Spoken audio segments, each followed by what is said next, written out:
Good morning, all of you. In last lecture, we started the chapter number 9, pharmaco- pharmacological grouping of the natural drugs. In that, we start the point carminatives and gastrointestinal regulators. Okay.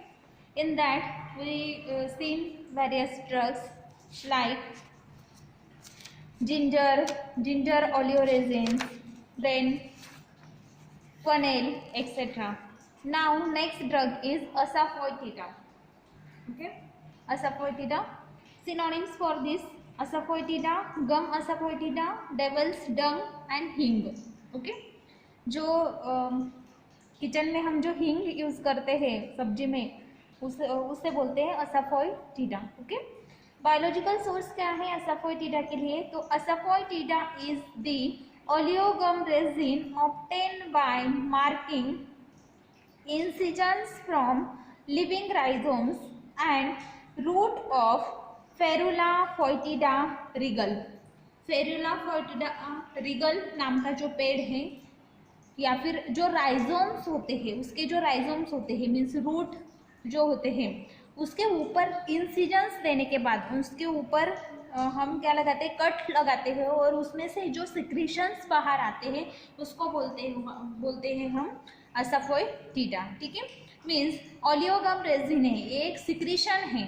ठीक है, तो वो कहाँ से मिलता है हमें? तो फेरुला फोइटिडा नाम रीगल नाम का जो प्लांट है उस प्लांट के जो राइजोम्स होते हैं, रूट्स जो होते हैं उसके ऊपर इंसिजन्स देते हैं हम और वहाँ से असाफोइटिडा को कलेक्ट करते हैं. Okay, Ferula rubricola boys is the another species of the asafoetida. Ferula rubricolis. Okay, Ferula foetida and Ferula rubricolis, ये दो स्पेसिस है जहाँ से हम असाफोइटिडा कलेक्ट करते हैं. ओके, फैमिली कौन सी है? तो फैमिली इज अम्बेली फेरी. ओके, अम्बेली फेरी की फैमिली के जो ड्रग्स होते हैं वो कैसे होते हैं? एरोमेटिक होते हैं, उनका बहुत ही स्ट्रॉन्ग स्मेल होता है. तो असाफोइटिडा मीन्स हींग जो होते हैं होता है उसका भी बहुत ही स्ट्रॉन्ग स्मेल होता है. नाउ जियोग्राफिकल डिस्ट्रीब्यूशन, असाफोइटिडा जो है वो कहाँ पे ज़्यादा लोकलाइड है या फिर कहाँ पे ज़्यादा आता है? Okay, the genus of it is a genus of perennial herb distributed from Mediterranean region of Central Asia, specifically Persia and Afghanistan. 3 species of Ferula are found in India. Ferula narthex occur in Kashmir. Okay, तो Asian countries जो है, जो Mediterranean countries है, हम क्या बोलते हैं उसको? भूमध्य समुद्रीय, मीन्स समुंदर के साइड में, किनारे पे, आजू बाजू में जो कंट्रीज होती है, वैसे ही एशिया, पर्शिया, देन अफगानिस्तान में असाफोइटिडा का जो यील्ड होता है वो ज़्यादा आता है. देन असाफोइटिडा के जो 2 स्पेसिस है, फेरुला फोइटिडा, फेरुला रुब्रिकोलिस, वैसे ही और एक स्पेसिस इंडिया में है फेरुला नार्थेक्स. ओके, तो ये 3 स्पेसिस इंडिया में लोकलाइड है और कश्मीर में जो फेरुला नार्थेक्स है वो कश्मीर में ज़्यादा आता है, वहाँ पे उसका प्रोडक्शन ज़्यादा होता है. Okay, now collection and preparation for the market. Market के लिए अगर हमें असाफोइटिडा को कलेक्ट करना है और प्रिपेयर करना है तो हम कैसे करेंगे? Okay, in Afghanistan the resins is obtained from the carrot-shaped massive roots of rhizomes of plant which are about 4 to 5 years of age and 12 to 15 centimeter in diameter. In the month of March-April, just before flowering season of the plant, the upper part of the roots, very close to the crown, it is cut off. Afghanistan में क्या करते हैं? तो अफगानिस्तान में जब resins collect करते हैं तो जो रूट्स होते हैं मीन्स कैरोट जैसे गाजर आते हैं हमारी तरफ, उसका जैसे शेप होता है वैसे ही रूट्स इस प्लांट के होते हैं उसके ऊपर इंसिजन्स दिए जाते हैं, उसको कट दिए जाते हैं। और वो जो पेड़ होते हैं या फिर जो प्लांट्स होते हैं वो 4 to 5 ईयर एज के होते हैं, मीन्स 4 से 5 साल तक उससे सपोइटिडा नहीं निकलता। 4 से 5 साल के बाद में हम उसके जो रूट्स होते हैं वो अच्छे से डेवलप होते हैं और उसका जो डायमीटर होता है रूट्स का 12 to 15 सेंटीमीटर का हो जाता है, तब हम उसके ऊपर इंसिजन्स देते हैं। और मार्च अप्रैल मंथ में हम उसको कलेक्ट करते हैं, मीन्स अभी अच्छा सीजन है असफोइटिडा को कलेक्ट करने का। ओके, तो जब वो प्लांट को फ्लावर्स आते हैं, तब फ्लावरिंग स्टेज में जब प्लांट होता है तब हम उसका जो अपर पार्ट ऑफ रूट्स होते हैं, रूट का जो अपर पार्ट होता है उसके ऊपर इंसिजन्स देते हैं very close to the crown, means जहाँ से पेड़ ऊपर आना शुरू होता है, सॉइल के ऊपर आना शुरू होता है, वहाँ पे क्राउन होता है। तो क्राउन के नीचे के का जो पोर्शन होता है वहाँ पे हम इंसिजन्स देते हैं। इंसिजन्स देने के बाद में मिल्की जूस वहाँ से कलेक्ट करते हैं, ठीक है, मीन्स मिल्क लाइक जूस वहाँ से निकलता है, एक्सट्रैक्ट वहाँ से निकलता है, उसे हम कलेक्ट करते हैं और उसको कोएगुलेट करते हैं। Okay, this cut surface is covered by done dome shape device made up of leaves and branches to avoid the contamination with the sand and foreign organic matters. Okay, जहाँ पे हमने incisions दिए हुए हैं root के ऊपर वहाँ पे हम कुछ पत्ते लगा देते हैं, लीव्स लगा देते हैं और जो प्लांट है उसके जो ब्रांचेस वगैरह है वो लगा देते हैं, क्योंकि वहाँ पे जो भी सैंड है, सॉइल है या फिर कोई भी फॉरेन ऑर्गेनिक मैटर्स है वो मिल्क में या फिर जो सिक्रीशन वहाँ से हो रहा है उस सिक्रीशन में उसकी मिलावट ना हो, इसके लिए उसको कंटेमिनेशन रोकने के लिए, प्रिवेंट करने के लिए हम वहाँ पे ऐसे जो डोम है वो बना देते हैं, जिससे जो भी मिल्क है वो अच्छे से सिक्रेट होता है, जो भी जूस है वो अच्छे से सिक्रेट होता है और उसमें कंटेमिनेशन नहीं होता फॉरेन ऑर्गेनिक मैटर का। आफ्टर फ्यू डेज, कुछ दिनों के बाद में जब वो पूरी तरह से कोएगुलेट हो जाता है, for about 3 months from until the plant ceases to produce the latex, means about 3 months के बाद में हम उस जूस को कलेक्ट करते हैं। कलेक्ट करने के बाद में जो प्लांट होता है वो एक plant about 1 kg of oleoform resins will give.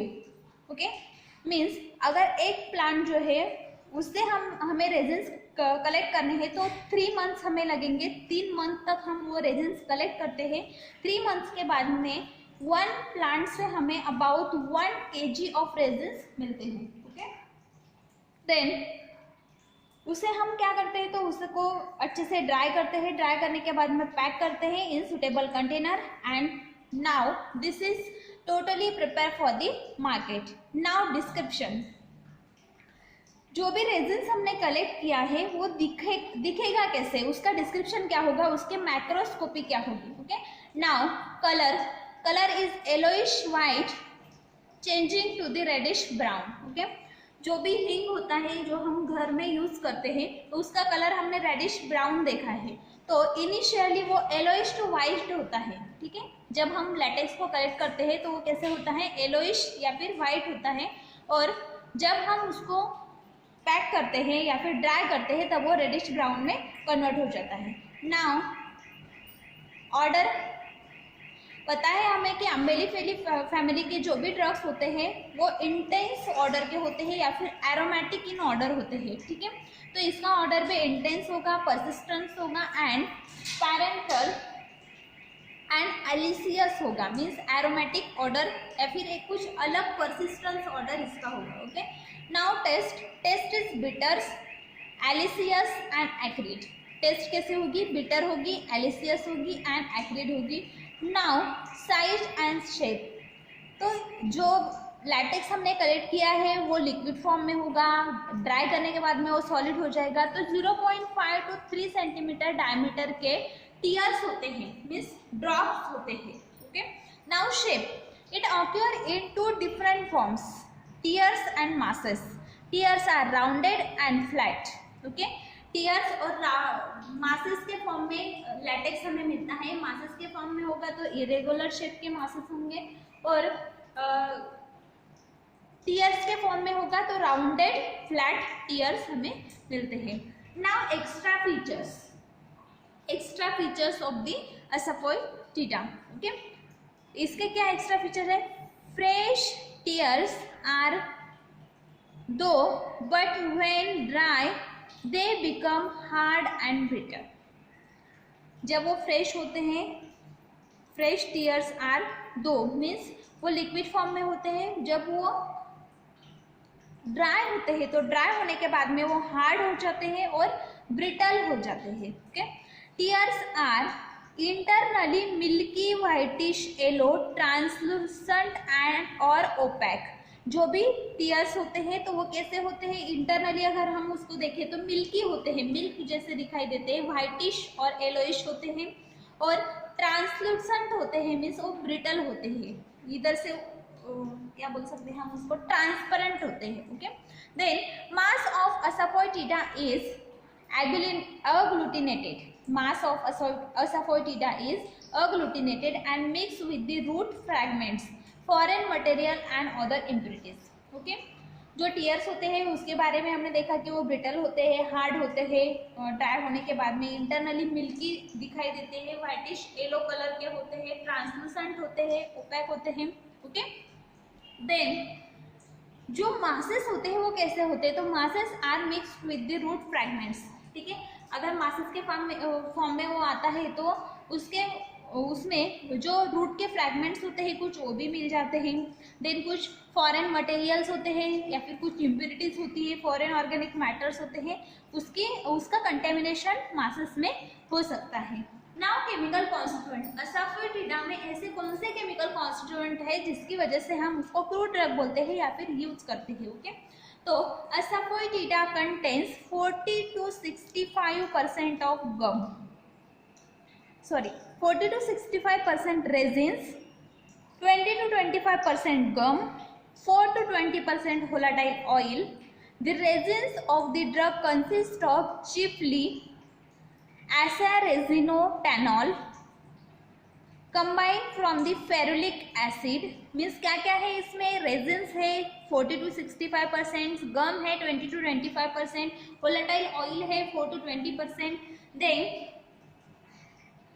azaresinothanol है, देन फेरुलिक एसिड है, फ्री अम्बेलिफेरॉन है, देन फेरुलिक एसिड जो है ऑन ट्रीटमेंट, फेरुलिक एसिड पर अगर हम ट्रीटमेंट करते हैं, उसको हाइड्रोक्लोरिक एसिड के साथ ट्रीट करते हैं तो वो अम्बेलिक एसिड में कन्वर्ट हो जाता है एंड वाटर को लॉस करता है। देन अम्बेलिफेरॉन वाटर टू फॉर्म अम्बेलिफेरॉन, और जब वाटर मोलिक्यूल लॉसेस करता है तब वो अम्बेलिफेरॉन में कन्वर्ट होता है। Means ferulic acid on treatment hydrochloric acid में HCl के साथ में अगर हम उसको ट्रीट करते हैं तो वो अम्बेलिक एसिड में कन्वर्ट होता है, और उसके बाद में अगर हम उसको वाटर के साथ ट्रीट करते हैं तो अम्बेलिफेरॉन में कन्वर्ट हो जाता है।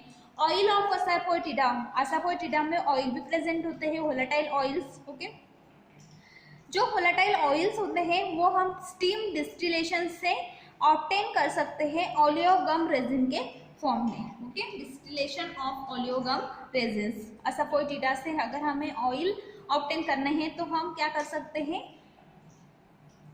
हम स्टीम डिस्टिलेशन कर सकते हैं। Okay, now butyl propyl disulphide is also present in asafoetida, butyl propyl disulphide. Okay, then other constituents of oil like di और trisulfides present होते हैं, पिनेन present होता है, टर्पीन्स present होते हैं, then sulfur compounds present होते हैं। These are the chemical constituents which are mainly present in Asafoetida. Okay, now identification test for the Asafoetida. Fractured surface of the drug is treated with sulfuric acid, form red or reddish brown color. Okay, जो fractures होते हैं, अगर हम surface पर fractures देते हैं तो वहाँ पे हमें सल्फ्यूरिक और उसको सल्फ्यूरिक एसिड के साथ में ट्रीट करते हैं तो हमें क्या मिलता है? रेड या फिर रेडिश ब्राउन कलर मिलता है। तो क्या है? असाफोइटिडा। ओके, असाफोटिडा को अगर हम 50% नाइट्रिक एसिड के साथ में ट्रीट करते हैं तो drug gives the green colour. Okay, drug कौन सा कलर देता है? ग्रीन कलर देता है। व्हेन ट्राइचुरेट विथ वाटर, अगर हम जो ड्रग है असाफोटिडा है उसको वाटर के साथ ट्राइचुरेट करते हैं तो after trituration it gives the yellowish to orange emulsion. ठीक है, वाटर के साथ में वो क्या देता है? इमल्शन देता है, क्योंकि अगर कोई ड्रग है जिसमें ऑयल प्रेजेंट है तो ऑयल वाटर के साथ में ट्रीट करने के बाद, वाटर के साथ ट्राइचुरेट करने के बाद इमल्शन फॉर्म करता है। ठीक है, तो येलोइश ऑरेंज कलर का इमल्शन हमें असाफोटिडा को वाटर के साथ ट्राइचुरेट करने के बाद में मिलता है। Now triturate about 0.5 gram of drug with sand. Asafoetida हींग जो है उसको अगर हम सैंड के साथ में, ठीक है, रेती के साथ में ट्राइचुरेट करते हैं and 0.5 ml hydrochloric acid HCl उसमें ऐड करते हैं, देन लीटर क्वांटिटी में उसमें वाटर ऐड करते हैं और उसके बाद में अगर हम उसको फिल्टर करते हैं, फिल्टर करने के बाद में जो फिल्ट्रेट आता है, जो लिक्विड है, उसको अगर हम उतने ही क्वांटिटी में अमोनिया ऐड करते हैं, सपोज 4 ml फिल्ट्रेट हमें मिला है तो 4 ml हम उसमें अगर अमोनिया ऐड करते हैं तो हमें ब्लू फ्लोरोसेंस मिलते हैं। क्या मिलते हैं? ब्लू कलर के फ्लोरोसेंस मिलते हैं। ब्लू कलर उस सॉल्यूशन में हमें दिखाई देता है, उसके फ्लोरोसेंस, ब्लू कलर के फ्लोरोसेंस हमें दिखाई देता है, तो उसमें अम्बेलिफेरॉन प्रेजेंट है। स्पेसिफिक टेस्ट है अम्बेलिफेरॉन डिटेक्ट करने के लिए। Okay, now uses, it is use as a carminative. ठीक है, क्या यूज है इसका? कार्मिनेटिव है, नर्वाइन टॉनिक है, फ्लेवरिंग एजेंट है, सब्जी में यूज करते हैं हम, या फिर पापड़ वगैरह जो भी हम बनाते हैं, जो भी क्या बोलते हैं हम, किचन में जो भी हम बनाते हैं उसमें हींग डालते हैं तो फ्लेवरिंग एजेंट करके यूज करते हैं। इंटेस्टिनल एंटीसेप्टिक है, इंटेस्टाइन के लिए अच्छा है, एंटी माइक्रोबियल है, एंटीसेप्टिक है। Then also use in veterinary medicine, जो भी वेटेरियन मेडिसिन होती है उसमें भी हींग यूज किया जाता है। And for the coronary purpose, coronary purpose, culinary purpose के लिए भी हम उसको यूज करते हैं। Now next drug is cinnamon. Okay, cinnamon bark. Cinnamon bark हमने पहले भी पढ़ा है, एक्सपेरिमेंट्स में हमने सिन्नामोन बार्क देखा था। ओके, नाउ सिन्नामोन बार्क के लिए सिनोनिम क्या है? सिन्नामोन बार्क, कलमी दालचीनी, दालचीनी हम उसको बोलते हैं, या फिर सेलॉन सिन्नामोन। क्या बोलते हैं? Ceylon cinnamon. Okay, now biological source for cinnamon. Cinnamon consists of dried inner bark of shoots of copy tree of Cinnamomum xylanicum leaves belonging to family Lauriaceae. Okay, Lauriaceae family का प्लांट है Cinnamomum xylanicum, उसका dried inner bark of the shoot हम use करते हैं। Means जो bark होता है उसका इनर पोर्शन हम यूज करते हैं, आउटर पोर्शन निकाल के हम उसको निकाल देते हैं, और जो इनर बार्क है, इनर पोर्शन है, उसको हम यूज करते हैं एज अ दालचीनी। ओके, उसमें वोलेटाइल ऑयल प्रेजेंट होता है मोर देन 1% से ज़्यादा वोलेटाइल ऑयल उसमें प्रेजेंट होता है। Now geographical distribution, geographical distribution क्या है? सिन्नामोन कहाँ पे आता है ज़्यादा? Cinnamon the evergreen tree of the tropical areas, it considered to be a native of Sri Lanka, Malabar, coast of India. Okay, Sri Lanka में नेटिव है, श्रीलंका में बहुत ज़्यादा सिन्नामोन का यील्ड आता है। देन मालबार में है और इंडिया में भी इसके प्लांट्स हैं। Then also found in Jamaica and Brazil, Jamaica और ब्राज़ील में भी इसके प्लांट्स होते हैं, इसका कल्टीवेशन कलेक्शन किया जाता है। देन सिन्नामोन श्रीलंका जो है, श्रीलंका में सेलॉन सिन्नामोन बहुत ज़्यादा अमाउंट में आता है, और जो भी सिन्नामोन वहाँ पे आता है ट्रू सिन्नामोन उसको बोलते हैं सेलॉन सिन्नामोन। ओके, श्रीलंका में सिन्नामोन बहुत ज़्यादा और अच्छी प्योर क्वालिटी में आता है और उसको बोला जाता है वहाँ पे Ceylon cinnamon. Okay, now cultivation collection and preparation कैसे करते हैं? Okay, now even though cinnamon can be propagated by planting the cuttings and layers commercially, It is generally propagated by seeds as it is the earliest method of the adopt. Cinnamon is a crop of tropical countries. It needs sandy or silicon soil with an admixture of the humus. Okay, सिन्नामोन जो है उसके cuttings भी लगाए जाते हैं या फिर उसको सीड से भी ग्रो किया जाता है। ट्रॉपिकल कंट्रीज में आने वाला ये प्लांट है, तो उसके लिए सैंडी सॉइल लगती है या फिर सिलिकॉनस सॉइल लगती है जिसमें सिलिकॉन ज़्यादा हो और ह्यूमस ज़्यादा हो। ओके, अल्टीट्यूड कितनी होनी चाहिए, तो फेवरेबल अल्टीट्यूड है इसके लिए सी लेवल से कितनी अल्टीट्यूड होनी चाहिए, तो 800 to 1000 मीटर अल्टीट्यूड होनी चाहिए। Sheltered situation with an annual rainfall. Okay, annual rainfall कितना होना चाहिए, तो 200 to 250 centimetre is ideal rainfall for the cultivation of the सिन्नामोन।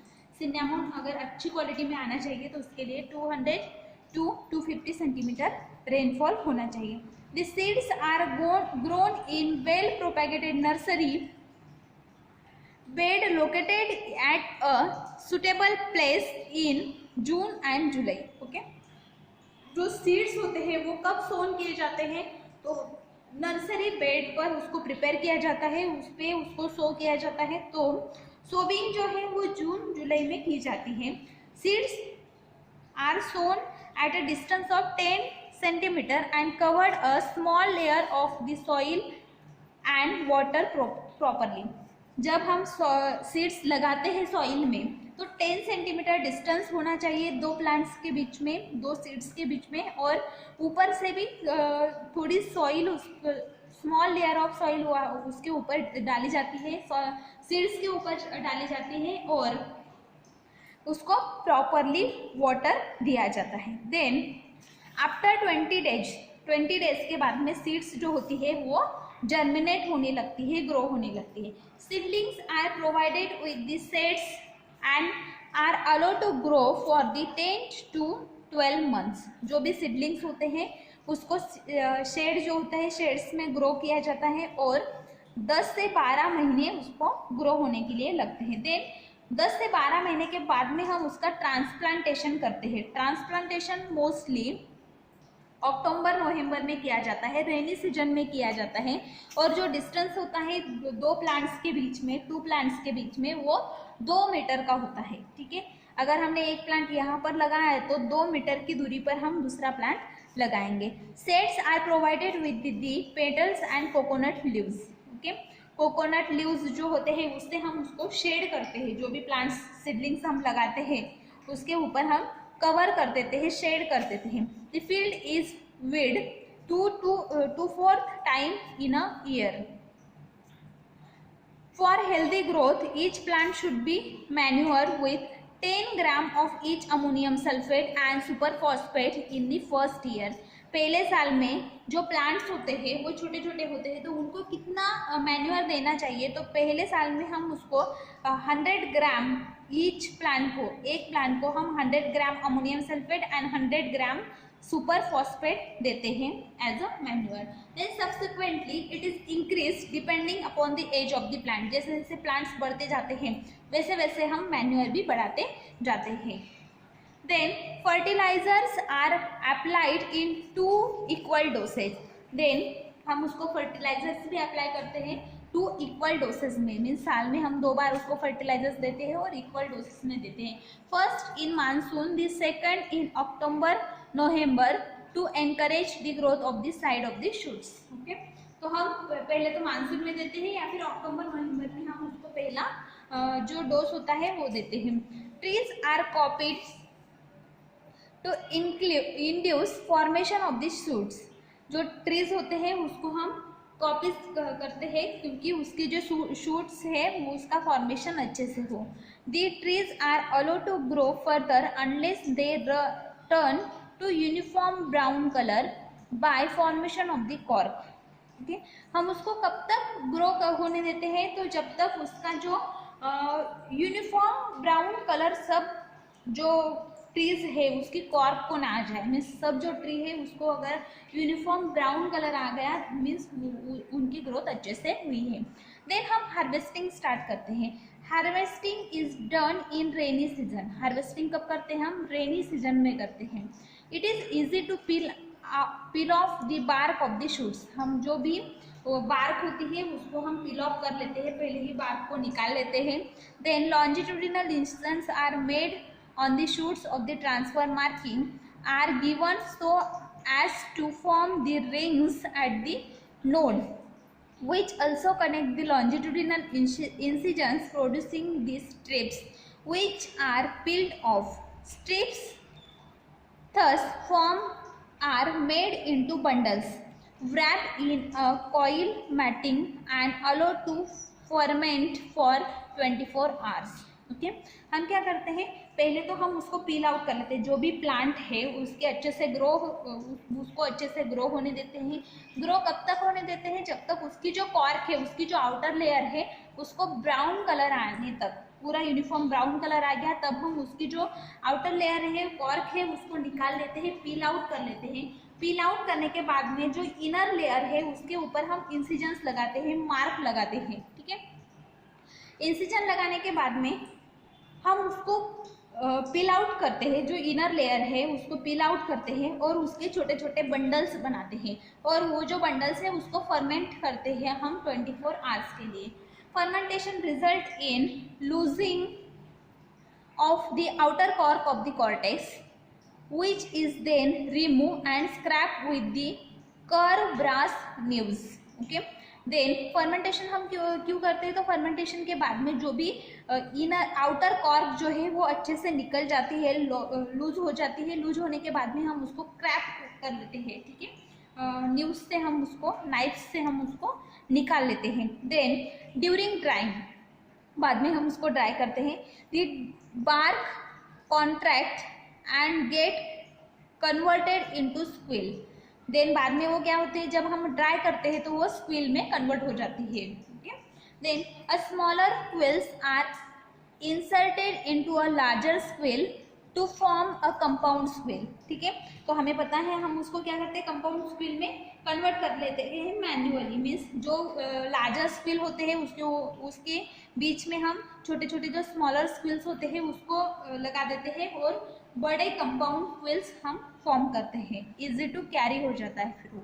ठीक है, then quills are arrange end to end up to the length of 90 centimeter. When soft and fresh quills are rolled by hand and slightly pressed so as to avoid the swelling and splitting into the pieces, the drug is dried in shade over the mat. The quills are collected, packed into handle of these quills are known as the squeeze slings and feathering. These are also used for manufacture of the cinnamon oil. Okay, बाद में जो भी bundles होते हैं वो जब थोड़े से वेट होते हैं तभी हम उसको एक दूसरे के ऊपर फंसा देते हैं। फिर बाद में उसकी स्वेलिंग नहीं होती। ठीक है, और स्प्लिटिंग भी नहीं होती, उसके पीसेस भी नहीं होते। फिर बाद में हम क्या करते हैं तो उसको मैट के ऊपर ड्राई होने के लिए रख देते हैं शेड में। ठीक है, पूरी तरह से ड्राई होने के बाद में हम उसको पैक करते हैं बंडल्स में, डिफरेंट ग्रेड्स में, जैसे हमें सोल्ड करना है, और फिर हम उसको मार्केट में ले जाते हैं। ठीक है, तो ऐसे जो फिदरिंग क्विलिंग्स जो होते हैं जिसके क्या हो जाते हैं, जिसके पीसेस वगैरह हो जाते हैं, तो ऐसे जो सिनेमोन होते हैं वो हम ऑयल मैन्युफैक्चर करने के लिए यूज़ करते हैं। और जो कंपाउंड क्विल अच्छे से होते हैं उसको हम ऐसे ही मार्केट में बेचते हैं। 1 हेक्टर प्लांटेशन ऑफ सिनेमोन, अगर हमने 1 हेक्टर एरिया में सिनेमोन का प्लांटेशन किया है तो ऑन एन एवरेज वो हमें 200 से 300 किलोग्राम बार्क हमें देता है। 2 to 3 kilogram of the cinnamon leaf oil per year. Okay, 1 Hector area में अगर हमने प्लांटेशन किया है तो हमें 200 से 300 किलोग्राम बार्क मिलता है और 2 से 3 किलोग्राम हमें लीफ ऑयल मिलता है पर ईयर, एक साल में। ओके, ऑर्गेनोलेप्टिक कैरेक्टरिस्टिक्स, ये जो बार्क है वो कैसे दिखते हैं, कैसे दिखाई देते हैं। ठीक है, colour, the outer surface is dull yellowish brown. Outer surface कैसा होता है, डल येलोइश ब्राउन होता है, while the inner surface is dark yellowish brown. Outer surface dull yellowish brown होता है और inner surface dark yellowish brown होता है। ऑर्डर कैसा है? Aromatic, sweet, followed by the warm sensation. दालचीनी हमने सबने खाई है, हमें पता है इसका ऑर्डर कैसा होता है, तो एरोमेटिक होता है और और स्वीट होता है, एरोमेटिक और स्वीट होता है। ओके, टेस्ट कैसी है? Found in the form of the compound squill. Taste कैसी है इसकी? तो स्वीट है और वार्म सेंसेशन देती है, खाने के बाद में थोड़ी सी गर्मी लगती है। ओके, तो warm sensation and sweet. Then size कैसी है? तो अबाउट 1 मीटर इन लेंथ, जो कंपाउंड स्क्विल होता है उसकी साइज कितनी होती है? About 1 metre in length, 1 centimetre in diameter. 1 metre length और 1 centimetre diameter. The thickness of the bark is approximately 0.5 mm। Okay, fractures कैसे होते हैं? तो स्प्लिंट्री। फ्रैक्चर्स कैसे हैं? स्प्लिंट्री है। ओके, एक्स्ट्रा फीचर्स पता है हमें। एक्स्ट्रा फीचर्स क्या है इसके? तो वेवी मास होते हैं, वेवी लॉन्जिट्यूडिनल स्ट्रेशंस होते हैं, स्मॉल होल्स होते हैं उसके ऊपर, ठीक है। ऐसे वो कंपाउंड फॉर्म में होंगे तो उसके इसमें छोटे छोटे होल्स होंगे, ठीक है। लेफ्ट बाय द ब्रांचेस, उसके ब्रांचेस होते हैं छोटे छोटे। Then longitudinal transcends, bark is free of cork. Bark के ऊपर कॉर्क नहीं होती, कॉर्क हम पहले ही पील आउट कर लेते हैं। माइक्रोस्कोपी क्या है? ठीक है, तो माइक्रोस्कोपी क्या है? माइक्रोस्कोपी भी हमने देखी हुई है। ट्रांसफर सेक्शन अगर हम सिनेमोन बार्क का लेते हैं तो उसमें इनर बार्क का हम सेक्शन लेते हैं क्योंकि आउटर कॉर्क तो हमने निकाल दी है, ठीक है। देन उसमें प्राइमरी कॉर्टेक्स प्रेजेंट होता है। Then rarely patches of the primary cortex may be present, ठीक है, क्योंकि प्राइमरी कॉर्टेक्स हमने निकाल दिया है, कॉर्क हमने निकाल दिया है, तो प्राइमरी कॉर्टेक्स रेयरली प्रेजेंट हो सकता है। Okay, sclerenchymatous pericycle is prominent. Pericyclic fibres वहाँ पे प्रेजेंट होते हैं। देन फोलेम फाइबर्स प्रेजेंट होते हैं, स्क्लेरॉइड्स प्रेजेंट होते हैं, मेडुलरी रेस प्रेजेंट होते हैं। फोलेम फाइबर्स है, जाइलेम फ्लोएम प्रेजेंट होंगे। सेकेंडरी कैविटी है, secretory cavities, okay, secretory cavities present है। ओके, वोलेटाइल ऑयल जहाँ से सिक्रेट होता है या फिर म्यूसिलेज जहाँ से सिक्रेट होता है। स्टार्च ग्रेन्स प्रेजेंट होते हैं, कॉर्टिकल पैरेन्काइमा प्रेजेंट होते हैं, medullary rays, calcium oxalate crystals and parenchymatous cells are also present in the microscopy of the cinnamon bark. Now chemical constituents कौन से प्रेजेंट है? ओके, तो सिनेमोन बार्क जो है उसमें 0.5 to 1% of volatile oil present होता है। 1.2% टैनिन्स प्रेजेंट होते हैं, phlobatannins. Then mucilage, calcium oxalate crystals, starch, sweet substances known as mannitol, mannitol present होता है। देन बार्क जो होता है उसमें 14 to 16% of 90% of alcohol soluble extractives present होते हैं, ठीक है। मीन्स 90% अल्कोहल में सोल्यूबल एक्सट्रैक्टिव जो भी होंगे, मीन्स जो भी कंपाउंड्स उसमें सोल्यूबल होंगे वो इसमें प्रेजेंट होते हैं। Then volatile oil is active constituent of the drug. इसका एक्टिव कॉन्स्टिट्यूएंट कौन सा है? तो वोलेटाइल ऑयल है। Then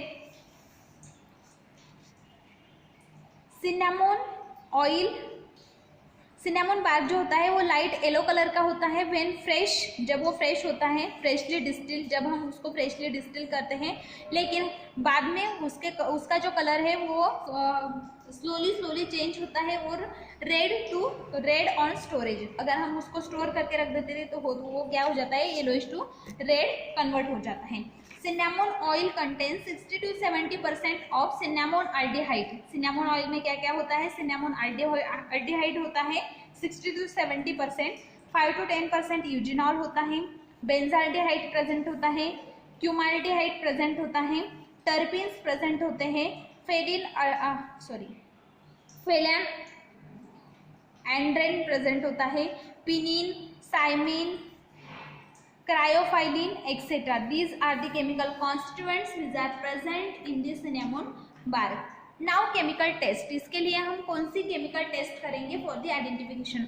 On addition of the drop of ferric chloride solution, इसके ऊपर हम ferric chloride solution का एक ड्रॉप ऐड करेंगे of volatile oil to a drop of volatile oil, a pale green color is produced. जो भी compound है cinnamon bark है उसके ऊपर अगर हम फेरिक क्लोराइड सॉल्यूशन ऐड करते हैं तो अगर उसमें वोलेटाइल ऑयल प्रेजेंट है तो क्या मिलेगा हमें, ग्रीन कलर, पेल ग्रीन कलर मिलेगा। It produce with ferric chloride cinnamic aldehyde gives the brown colour. अगर हम उसमें सिनेमिक अल्डिहाइड प्रेजेंट है ज़्यादा तो वो क्या करेगा, फेरिक क्लोराइड के साथ में ब्राउन कलर देगा। यूजिनॉल अगर प्रेजेंट है तो ब्लू कलर देगा, या फिर resulting in the formation of the pale green colour. Okay, अगर वोलेटाइल ऑयल ज़्यादा है तो पेल ग्रीन कलर, अगर सिनेमिक अल्डिहाइड ज़्यादा है तो ब्राउन कलर, यूजिनॉल ज़्यादा है तो ब्लू कलर, या फिर प्रोडक्ट के साथ में अगर सिनेमोन बार्क के साथ में अगर ferric chloride pale green colour देता है तो हम बोलेंगे कि ये सिनेमोन बार्क है, सिनेमोन बार्क का टेस्ट हमने किया है। ओके, नाउ यूजेस क्या क्या है। Bark is used as a carminative, stomachic, mild astringent, used as a flavouring agent, stimulant, aromatic, antiseptic. Commercially it is used in spices, condiment, candies preparation, dentifrices and perfume। Okay, इतने इसमें हम इसका use करते हैं। Now substituents and adulterants क्या है। Okay, तो cinnamon bark जो है, jungle cinnamon, cinnamon chips, Saigon cinnamon and Java cinnamon, ये 4 वैरायटीज है जिससे सिनेमोन बार्क जो है, प्योर सिनेमोन बार्क, उसमें अडल्ट्रेशन हो सकता है। ओके, नेक्स्ट ड्रग है नटमेग, वो हम नेक्स्ट लेक्चर में देखेंगे। Thank you.